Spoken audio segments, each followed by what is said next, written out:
I want to talk about vision for 2022 and beyond. I always start by reflecting. Like, it's one of the reasons why we go over the financial part. We need to reflect on how good God is.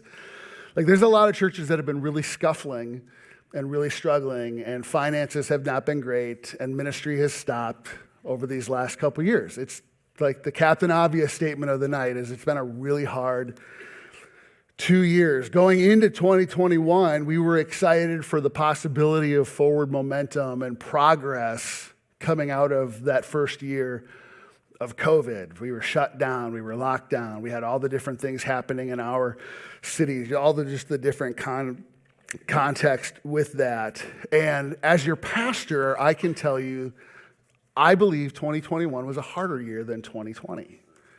It was easy to comply with all of the different things because we were being told what to do. It was harder when we put the posture out there. We wanted to honor and work well with local, state, and national leaders. And then when mandates and guidelines turned into recommendations, that's where a lot of the tension started to come in. And it was hard to navigate all of those things. It was really hard. It actually took a really great toll on me. 2021 was a harder year for me as your pastor than 2020 was. And part of that is because I love everybody so well. And so as the farther we got, the longer we went, and the more we were living in those tensions, it took a toll on me. And so I just want to tell you, thank you so much for the gift of sabbatical this year. Beth and I, my boys, took 4 months to not be a part of Real Life Church. For Beth and I, it was the first time in almost 30 years that we weren't a part of this fellowship. It was really hard to go through all of those things. And I'm so thankful for the leadership team that we had here. It was time well spent. But I want to say this about kind of COVID. It's not my last word on COVID, but I just want to say this. Thank you for trusting your leadership team with this. Like, I know we all have different opinions on how we did things, and there's lots of opinions out there, and we tried to make the best, wisest, most care-filled decisions that we could. We wanted to be good neighbors for people, and I said it right from day one. For some of you, I will be too lenient, and for some of you, I'll be way too strict. I told you right up front I was going to disappoint you. But I feel like we've done our part. I feel like we've been doing well with it. I feel like 98% of us have figured out how we need to navigate these things, to do well, to love our neighbors, to protect our families, to do all of the right things. And so can I tell you my big vision for 2022 and beyond? I just want to have church. Like, doesn't that sound like the most amazing thing? Like, just having church. We have all these different contexts, but we get to do something really special when we come together and just be church family. I want to make sure I recognize and say thank you to John and Tim, yes, but also Pastor Miranda for leading so well during our sabbatical season. You're an amazing leader.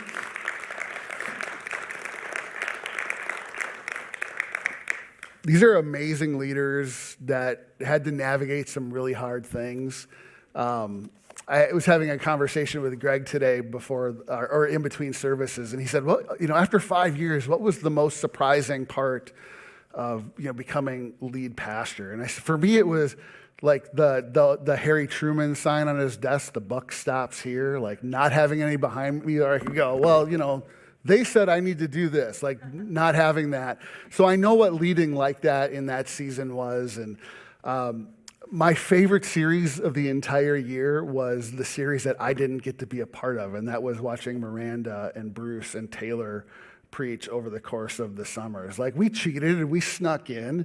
Like, it's just what we did because we missed you guys. But it was a lot of fun. It was a lot of fun to be away. It was a lot of fun to watch the church thrive in that season. My favorite series I got to preach this last year was the Ephesians series, where we took almost the entirety of the fall to preach through. I think it was a 13-week series, and it was getting long. I could sense the good grace. Remember, it was good grace, and then like halfway through, I'm like, okay, I got to mix this up. I need a new bumper to freshen it up because people are getting tired of seeing the upside down trees. I think that was Gemma Colton. Those trees are upside down. Yes, we're trying to be artistic here. We made a call coming into the fall. I was back in the office in August, and I had cast some vision this time last year around sabbatical and what that was going to look like and what summer was going to look like and moving forward into the fall.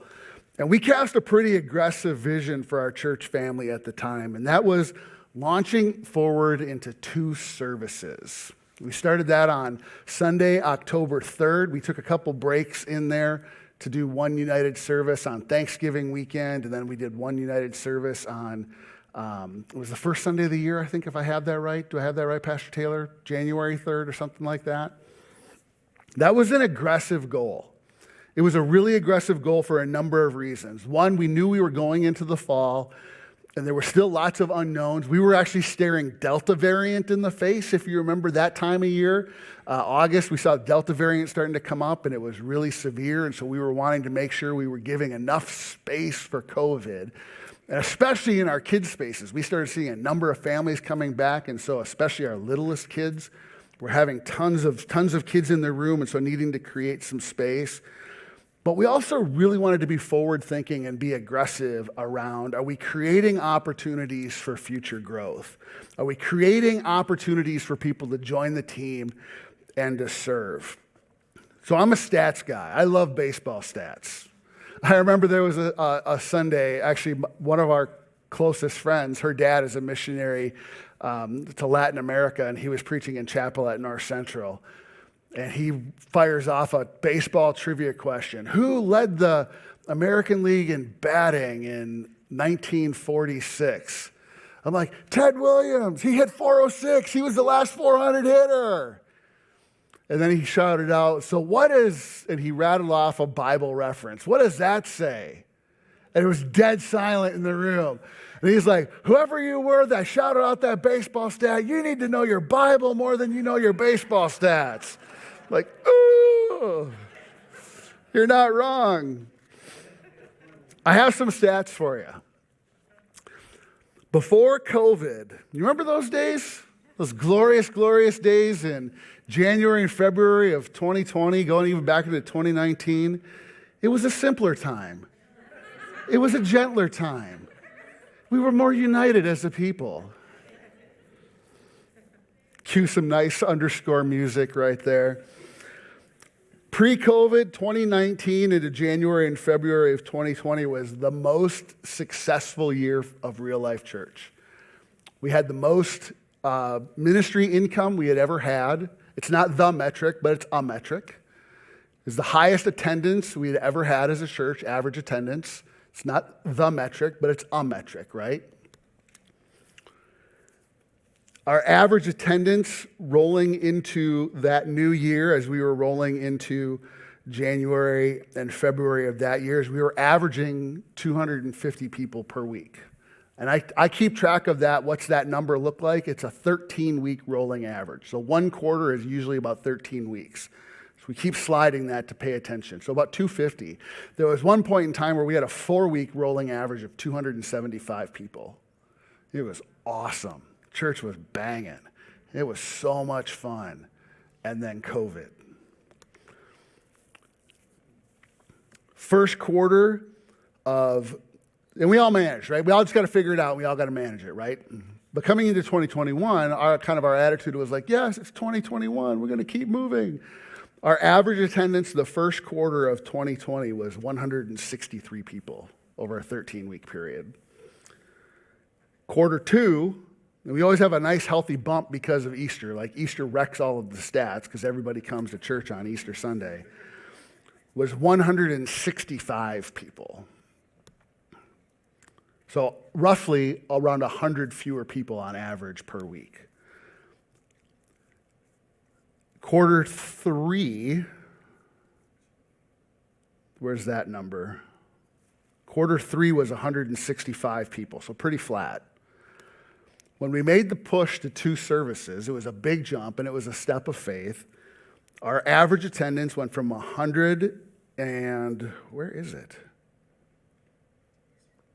We went from 165 to 212. October through December of last year, we averaged an over 50% increase. What's fascinating is the average attendance for second service was 60 people. So it's almost like that second service created space just for those people to come. But the issue was that we had 135 people on average at first service. First service was banging. The second service was weird. It's rough. It's rough preaching to 30 people in this room when you're spread out over 300 seats. So we tried some different things. We tried to have everybody sit in the center, and that helped, and just believing this is all going to shake out. And then stupid Omicron. And January wrecked us. Our average attendance in January was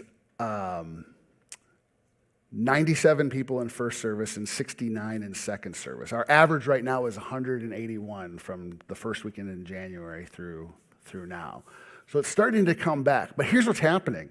Today was the first day out of all of these weeks where second service was larger than first service. It was so much fun. It's so much fun when this room is full of people and there's energy in the kids' spaces and all these things. Like it's a lot of fun when it works. But it's hard when there's not a lot of people in the room, right? You can feel the energy change. You can feel when there's not that, we call that critical mass as we talk about it as a staff. Like, what's the right number of people for critical mass? In second service, Pastor Taylor can help me remember, was it 3 weekends ago now? 3 Sundays ago, we had really great critical mass for those the two services. It was the first time in all of this we felt like, wow, we had 2 of the same service. It was a 4-person difference. And then the next week, second service was back to that normal thing, but it was only 10 people different than that previous week. So it's a really interesting dynamic watching that to play out. It was a really aggressive push for our church to do this. I'm going to sneeze, excuse me.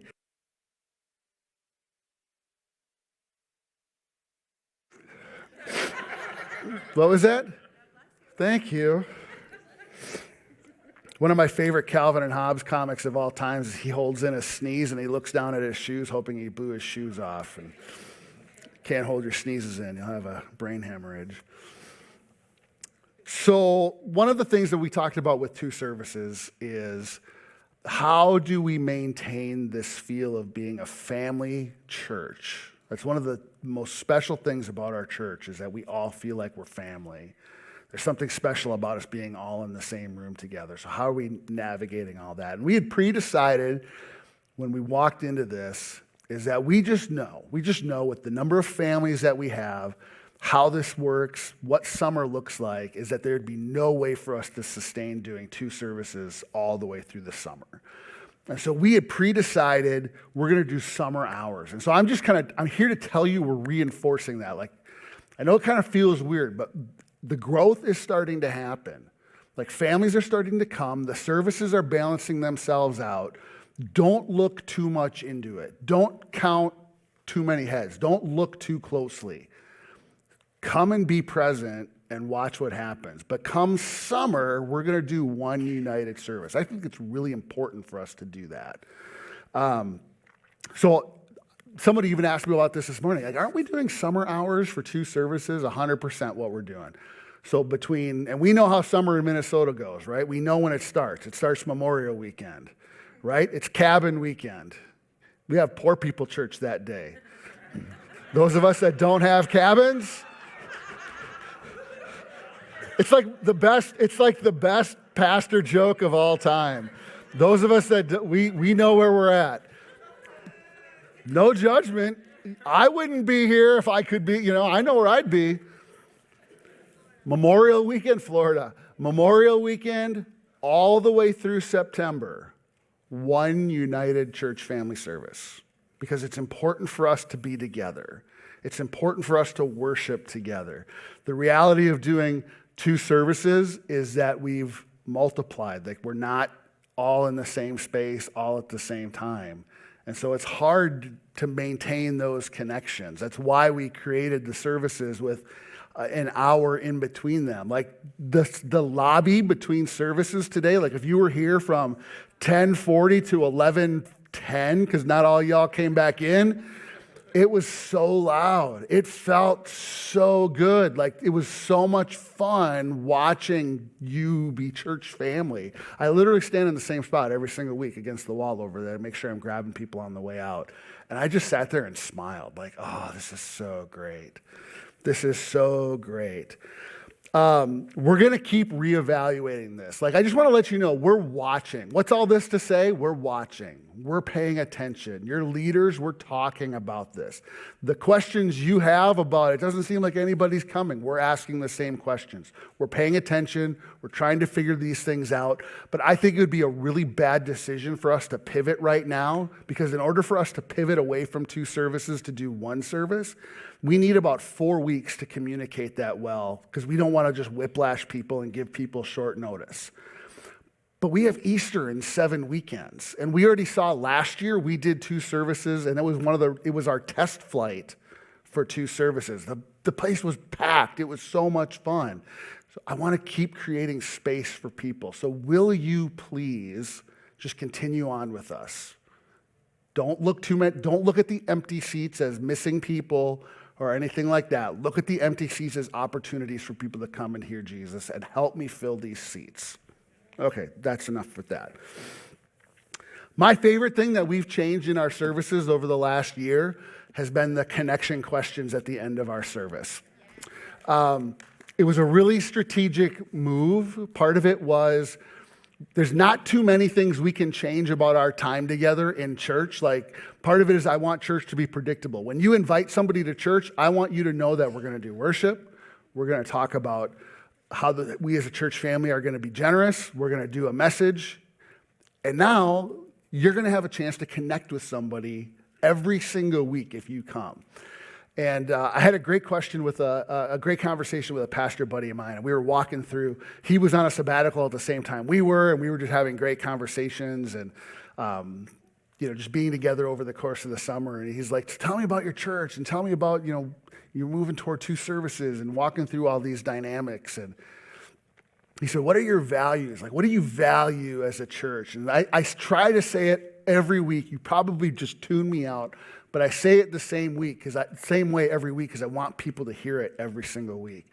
Our prayer is that when you come and gather together with us at church, is that you would have a genuine encounter with Jesus, and you'd have a genuine encounter with other people. Like, you'd have a genuine connection. And he said, "So what are you doing to help make that happen?" I'm like, "What do you mean? How are you helping people actually connect with one another before they leave your building?" Well, we serve coffee, which it's a great connection point. Like, have you seen how the lines at the coffee place? It's amazing. They said, no, for your services, how are you helping people during the actual service time have a connection with one another? And I said, I'm not.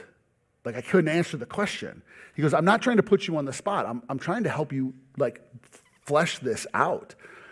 And he said, "What if you tried this?" And he just floated this idea. What if you had people talk for 5 minutes at the end of the service? Don't do worship at the end of the service. You've already done 20 minutes of that. People don't need one more song. What if you actually had people talk to each other and actually had people pray with each other? I'm like, fascinating. I've had so many people, and all of the introverts in us hated it at first, right? Like, as soon as you knew it was happening, like, you got to scout really well who you're going to sit next to in church. Do I know this person? He's going to make me talk at the end of the service. Where's my escape route so I can get out when that 5-minute countdown starts? Like, we do all those things. But as soon as you start having genuine connection with people, here's the beauty about this with our church. I can't get you to stop talking. What happens? There's a lot of you who are talking up until 10:59. And when the video of Pastor Taylor come up, you're like, "Oh man, we got to go get our kids," or we got to move on with the rest of our day.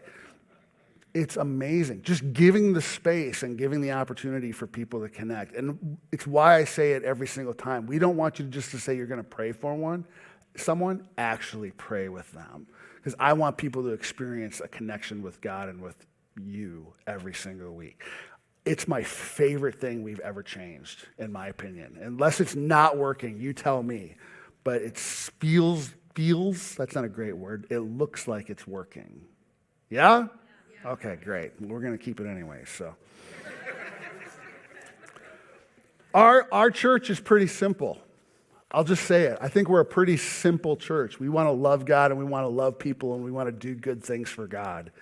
Our mission never changes. We're here to help make disciples, right? We're here to help people become lifelong disciples of Jesus. We want people to connect with God and connect with others, to grow in spiritual freedom and become more like Jesus, then go make a difference in your church and in your world. Like, that's church. That's church. It never changes. But I get a great question. It's like what is the budget category or the fund that is the most in need? Like, I love that question. I get asked all the time, what does the church need? What does the church need? What is the ministry needs for the church? And so I just wrote down a few bullet points. And I don't want to step on anybody's toes. I think in a lot of ways I'm preaching to the choir. Whether you're here in the room or whether you're watching online, you're engaged and you're a part of real life church. But I want 2022 and 2023 and beyond to be a normal, I'm your pastor, as normal of a ministry year as possible, because I know I'm an abnormal guy. Our Sunday series so far and where we're moving forward is about as foundational, not like 101, like simple, but as foundational as we can be as a church on purpose. Talking about what does it mean to be a disciple of Jesus. We talked about that. We talked about choosing joy. It's foundational. We're going to move into a financial and generosity series. Like, this is what we do. You hear us use that language all the time. It's intentional. This is what we do. Rolling into Easter, the 3 weeks before Easter and Easter Sunday, we're going to park ourselves at the feet of Jesus. We're doing another Jesus-centered series called Sacred Moments with Jesus. Last year we did miracles of Jesus. And this year we're going to find those one-on-one moments, those conversations that Jesus had with people that changed lives. Like, I'm so excited about that. After Easter, we're going to do a series on how do we grow our faith? How are we intentionally growing our faith? We're doing Missions Month, just like we always do. I've got all of our missions speakers lined up for 5 weeks between Mother's Day and Father's Day. Summer is going to be fun. I know it's going to be in and out, but we're going to be one united church, one service. It's going to be so much fun. We're going to hear from Bruce, and we're going to hear from Taylor. We're going to hear from Miranda. We're going to bring in some speakers that you can hear from. We're going to have church, but we've been intentional about some things. I just, it's like stream of consciousness on things that I see for church coming up in this next year. We've redesigned, Pastor Erica, along with her team, has redesigned Wednesday night church. If you're not bringing your kids to kids church on Wednesday nights, you're missing out. Like, kids church on Sunday mornings is great. We get the large group time where we're here, we're all worshiping together. They go back to their room. They have large group time. It's really hard for Pastor Erica and her team teaching kindergartners all the way through fifth graders and keeping their attention and all of those things. But Wednesday night, it's all based on relationships in small groups. Like, we've redesigned all of that. So, and Pastor Erica, where's Pastor Erica? It's kindergartner through second grader is with Aletta. And so boys and girls, kindergarten through second grade. So they're playing, they're having relationship, they're learning about Jesus, they're dancing, they're having like dance-off contests in there. But I'm so proud of Pastor Erica and her team, especially for our third through fifth graders. Here's my second Captain Obvious statement today. Third through fifth grade girls need something different than third through fifth grade boys. And so, not to say a third through fifth grade girl, yeah, they are. So having those two groups divided, focused on relationship, Matt Stage and Randy Covert and Taylor Drake pouring into our third through fifth grade boys is one of the best things that can happen in our church. And Pastor Erica, right now, is Pastor Erica only teaching our third through fifth grade girls. She needs help. This isn't her asking for help. This is me asking for your help to raise up and train up our third through fifth grade girls. They have different discipleship needs, and they need you. It's amazing. It's all about Bible engagement, getting kids reading Scripture, knowing Scripture, talking about it with their friends, learning how to pray together. The things that she's been telling me, Pastor Eric has been telling me about the prayer requests happening with their 3rd through 5th grade girls. They're vulnerable. They're bearing their soul. They're deep. This isn't like surface level stuff. This is discipleship happening, and we need you with them. I had a vision for 2022. Something I've been talking about with the leaders, and with the Omicron spike, we just couldn't do it. It's our 2nd year in a row where we did not have our regular February Family Focus Month. One of the reasons we do Family Focus Month in February is to kind of get everybody back from the doldrums of January, the letdown of the holidays and all the dark, literally dark during the day, January. But with food and Omicron, there was just no good way for us to do it. We were planning on launching a new service the first Wednesday of every month, an extended worship, prayer, altar time service as a family. So all of our kids, all of our youth group, all of us together worshiping, praying, learning how to be at the altar. Guess what, parents, you think your kids just want to play? Come to VBS. You get to watch them be at the altars, and they are like leading the way in this. And so we just couldn't quite make that happen with Omicron. But my heart is that we're doing these I miss the importance, and I miss the culture, the altar culture, the ministry culture of Sunday night church. But so many of us, we have so many things going on. There's so many other things. It's not sustainable to do Sunday night church every single week. But we have to teach our kids what it means to pursue Jesus at the altars. And we need them to show us what it means to pursue Jesus at the altar. So I want us to do these first Wednesday services at some point starting this year. It might not happen before spring. We'll see. But I'm talking about having our worship team, having our pastors, all of us doing this together. One of the things, our heart behind this, Miranda, Jamal, myself, Pastor Taylor, we've been talking about, like even as simple as how are we training up our youth group kids to play instruments and lead worship? Like, how awesome would it be to have, Aaron Anderson and McKenna Zappia playing guitar together on our stage, leading us in worship? Like, this is the kind of generational church I want us to be. So we would have introduced that the first Wednesday here in February. COVID. So we're trying to figure this out. We'll get you more information. I cannot wait to see what God does through those services. We need to do the work of training up our kids how to linger in the presence of God and what it means to be seeking Him at these altars. I think it's really important. I think it's really important for our Pentecostal distinctive of how are we practicing and operating in the gifts of the Spirit, and teaching our kids that we can be Pentecostal and not be weird and have the power of God demonstrated in His church. I want 2022 and 2023, I want us to be moving forward with regular church rhythms. It's time to move back to some sense of normalcy. That doesn't mean we're not going to respond to different things if COVID spikes happen and all these different things. I feel like the 98% of us have figured out for our families how that works. But we need to get into regular church rhythms. I think that's one of the things that makes me so frustrated, not at you or not at anyone, but at the COVID stuff, is that we've had so many good things stolen from us over these last couple years. So you heard Pastor Taylor announce today, it was in the real life news this last weekend, like we're going back and doing our Next Step class. Our Next Step class is our membership class where we're helping new people on board and be a part of our church. And it always happens best when you do it with food. Food tears down all these walls. So we're having a fried chicken dinner. It's going to be awesome. I can't wait. It's been 2 years. What's that? Can you rejoin? Help serve. I'll throw some chicken your way.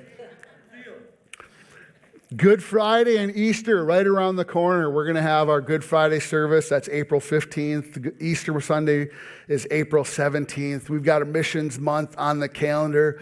Wednesday, May 25th. Guess what's back, kids? Family Life Party and Kids Talent Show. How's that sound? Let's go. I can't wait for the rhythm of summer. Like, I'm excited for us to all worship together. But some of our best things happen over the course of the summer. There's nothing like kids camp. There's nothing like junior teen camp and senior teen camp. There's nothing like VBS. Pastor Erica has been working. She's back there. She's going to be asking for help. Listen, it's going to be an all-church thing. We're all helping with VBS. I'm just setting the bar. We're all going to help with VBS. Guess what? It's their church too. And so we're going to serve our kids, and VBS is going to be amazing. We're going to jump in. We're going to have fun. We're going to do the games. We're going to sing the songs. We're going to dance. We're going to learn the scriptures, and we're going to watch these kids pursue Jesus. It's going to be fantastic. I cannot wait. Serve Day is coming up in July. If you didn't participate in Serve Day, I think it's the second or third Saturday in July where we're going to partner with some Go Local missions partners. We're all going to serve together. I miss Family Focus Month so much, we're doing it twice in this next ministry year. We're going to do Family Focus Month in September of this year as we all come back. It's going to be an amazing month together. One of the reasons we're going to do it that month is because we're going to do food with it on Wednesday nights. We're going to do dinner outside. So if you're concerned about COVID and all those kind of things, Septembers are usually glorious. We can't get your kids back inside, but we're going to do picnic dinners. It's going to be amazing. We'll talk more about that. We just finally laid down some of those plans. Like, we're getting back into these rhythms, and we're going to do Family Focus Month in February because that's what we do. Like, we did the February Family Focus Month thing just without all of the extra events. Our kids didn't get to do the pancake breakfast. We didn't do a marriage conference or a parenting conference. We didn't do the Wednesday night dinners. Like, we didn't do all of it. That's one of the most important things for me, is doing some of those extra things during that month. And so we need to pull some of those things back. We need to start those rhythms up again. It's really, really important. You had a question back there, Pastor Taylor? Yeah, somebody online pointed out that you said the dates of some of those other events. What are the dates of VBS so people can get it on those calendars? Pastor Erica, what are the dates for VBS? Here comes a voice. July 18 through 21. July 18 through 21. Get ready, people. And we do VBS. It's in the evenings so that we can all participate, so it's not during the day. And it's a Monday through Thursday, if I remember that piece correctly. So Monday, July 18 through Thursday, July 21st. And you're going to see lots and lots about that. Pastor Erica and I had a talk a couple days ago during her one-on-one. She's writing all the material. She's working hard at writing down all the teams. Like, we're full speed ahead, and we're getting ahead of this thing now. It's going to be fantastic. Thank you for that question. Yes, I didn't have those dates in my notes. But ministry needs, that was the question. Oh, I'm sorry, go ahead. Yeah, I was just wondering, what is VBS? VBS is Vacation Bible School. So it's like specific programming, like a camp environment for kids, but we do it in the evening so that we all get to participate with it. So they do a big group time lesson and worship and games and all those kind of things, and then they do small groups and they kind of rotate with crafts and activities and all those kinds of things. It's super, super fun. You will love it. Yeah. So the question comes, what does the church need? So I just tried to write down a few different things. What does our church need? I think one of the biggest things that have been stolen from our church in the last 2 years with COVID is the prayer ministry that happens in our church.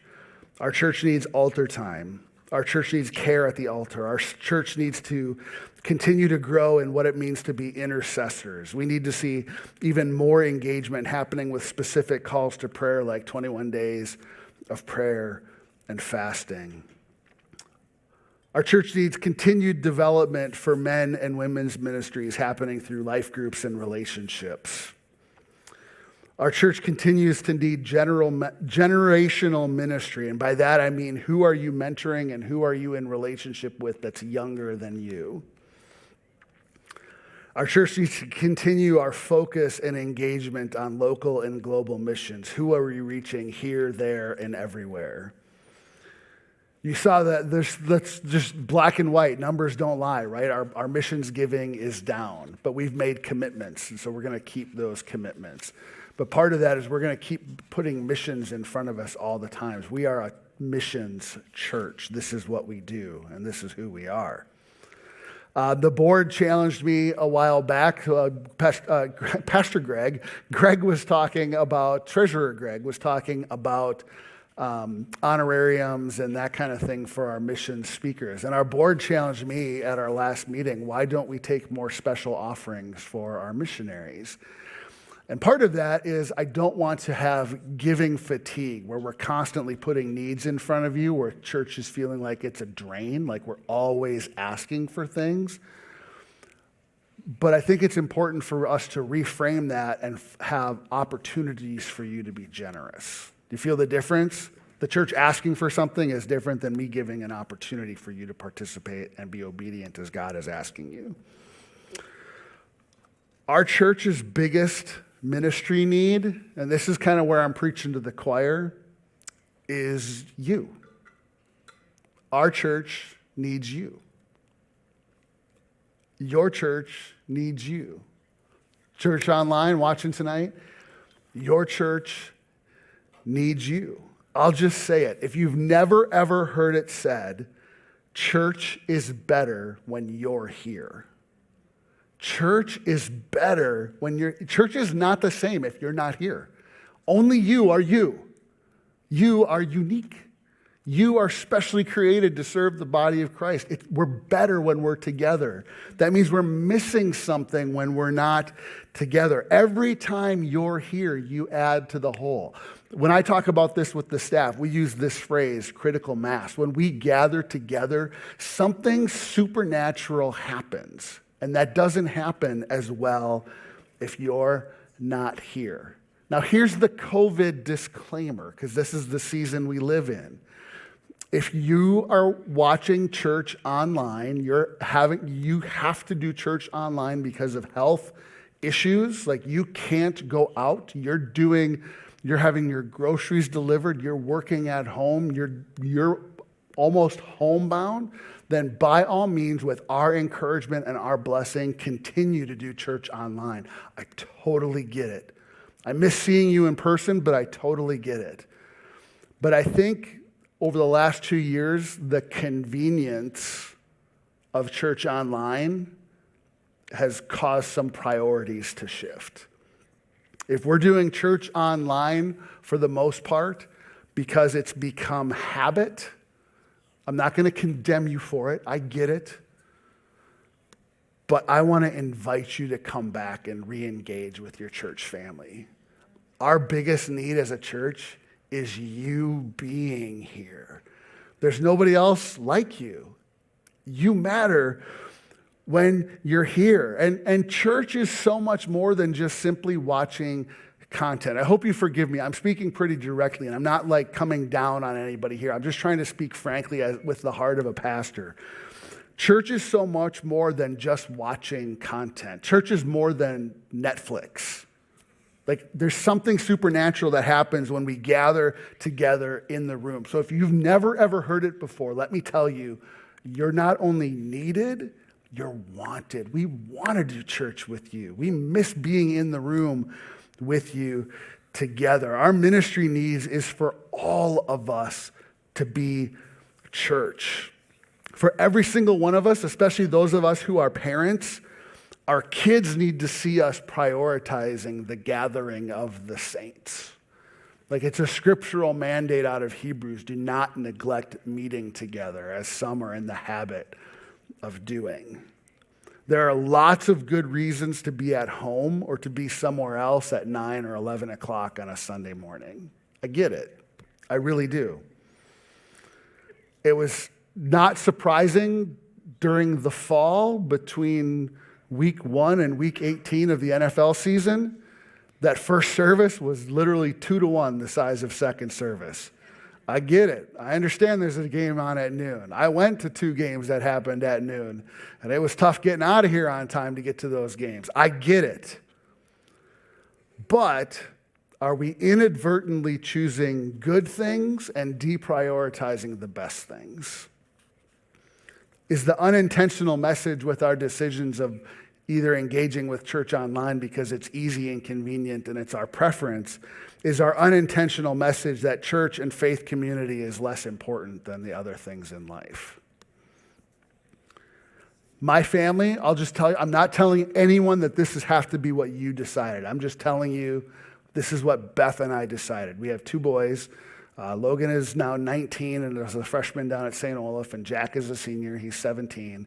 We pre-decided as a family that our kids didn't do sports on Sundays. That was a decision we made as a family. Part of that was that I am a vocational pastor. This is part of my job. I'm paid to be here on Sundays. And my wife wasn't willing to, however you said that. We decided as a family we're going to be here. But listen, for 13 out of the last 20 years when we had kids, I was not paid staff. I could have been anywhere else. But we chose because it was a priority for our family to demonstrate to our kids we're at church. This is what we do as a family. I'm not saying that has to be your decision as a family. But what's the unintentional message that we're giving to our kids if we are choosing good things over some of the best things? It's not a guilt trip. I get it. There's a lot of great things that are out there. When you're out of town, go be out of town and have a great time. I wish I was with you. But when you're here and you're in town, your church needs you to be all in and to be present. We need you. You engaged changes the spiritual temperature in the room. You here and engaged shows something to people who are looking for church. Like you guys, we got to tell you, we've been meeting young couple after young couple after young couple after young couple. They're coming from churches far and wide. They're moving to the Roseville area and they're looking for churches. And they're finding something here at Little Real Life Church in Roseville. I can't even count how many. It was 5 today. 5 young couples, like young married or engaged couples that I hadn't met before. They're finding something here about being family, about being known, all of these things. We do that better when we're all here together. Something supernatural happens in the room when we're here together. So what's my ask? What does the ministry need? We need you to be all in. We need you present and engaged, not just consuming content.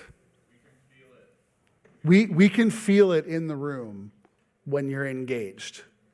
We can feel it. And so much of church is it's a really tricky balance, right? I don't like that song. Stupid Reckless Love. Come on, you're all thinking it.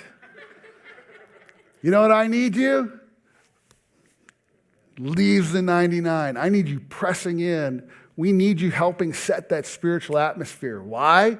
Because we need to show people that this Jesus thing matters so much that we've changed our entire lives to be centered around it. Sundays, what does that look like? Commit to being in person as much as you can be.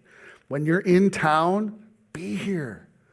Be here. We need you, but not like, oh, I need you, like needy. Like, no, we need you here helping set the spiritual atmosphere for people who are far from God. Connect with people. During those connect questions, be bold. Like, help show people what this means, what it looks like to be in Christian community. Serve each other by praying, by engaging with one another. Follow up the next week. Hey, we prayed over this and this and that. How is that going? Like, there's something really special that happens when we do that together. If you're not part of a group, you are missing out. Be in a group. There's nothing like having a group of people that you get together with that will pray for you, that will pray for your kids. Go all in. Be a part of a group. Commit to growing and being in relationship with others. And then serve your church. Serve the people in your church. Serve the kids that are in your church. Serve, give, lead. Give of your time, your talents, and your treasures. We shouldn't be a church, and we're not this extreme, but most churches, what happens is that 90% of the work gets done by 10% of the people. We're not that kind of church, but if we're not careful and we're not intentionally, well, I know Well, TJ is just going to take care of that. God bless TJ and Rachel for living 2 minutes away, but we don't need TJ and Rachel doing all of those things, no matter how cool his van is. Give of your time, give of your talents, give of your treasures. If you've never served in a kids area before, I'll let you in on a secret. The preschool classroom is the place to be. Because you walk into that room and these preschoolers will go, "You're the coolest person who's ever lived." Have an energy drink first. Go make a difference. This is what we say. Go make a difference in your church and in your world. This is who we are, and this is what we do. Not a guilt trip, but getting back to normal church rhythms. And you know what it's going to take? It's going to take you committing to it. So I haven't put things out like big challenges for you before. Will you commit this time next year? I'm going all in for a year. I'm going to do all of the things. Listen, if you're part of a small group, if you don't come to adult Bible study on Wednesday nights, I totally get it. You're missing out. But be part of a group. If that's Wednesday night adult Bible study, then commit to being a part of Wednesday night adult Bible study and don't miss it.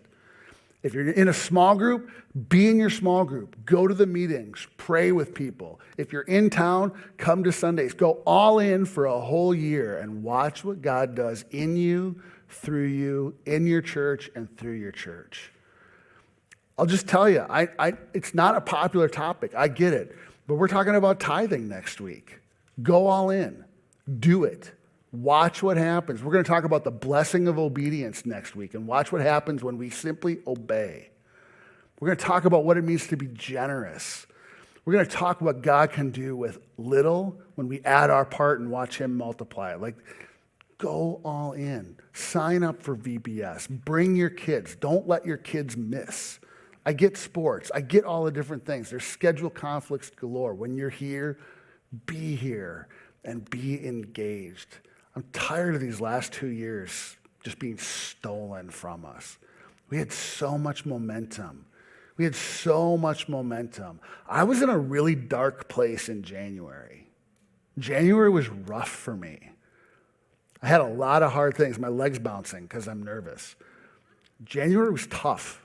I had a tough time being your pastor. Not because of you, because of me. It was hard to preach to an empty room. That's not on you. I was just so discouraged because I miss seeing you. And I know what God wants to do in us and through us. And then we had this stupid COVID thing, and we all were locking down again, like all of these things. Be safe. I totally get it. But when you're here, jump in. Will you help me? I can't do what you do. I'm one person sitting in the front row. But when there's 100 plus of us in this room and we're all adding our part and watching what God does, the whole atmosphere changes. And people walk in and they see a group of people who love Jesus and love each other, and people want to be a part of that. Can we be that church? Will you go all in with me? My vision for next year, can we just have church? Can we just be church? Can we be family? Like, there's tough stuff going on. We're not going to ignore those things. But I just want our kids to know Jesus. I want people who are far from God to come here. We had a word spoken of our church, and I still hold on to it dearly, that people who have experienced hurts from previous churches, people who are deconstructing their faith, they're not deconstructing Jesus, they're deconstructing the mess that happened in other churches. They're deconstructing wounds. They come here and they find relationship. They find authenticity. They find people who really love Jesus and want to see people whole and healed. I'm only one person, but watch what happens when we go all in and we change our church and change our world. Can we do that? That's my vision. That's my hope. Nothing fancy, just church. Any questions? Thanks.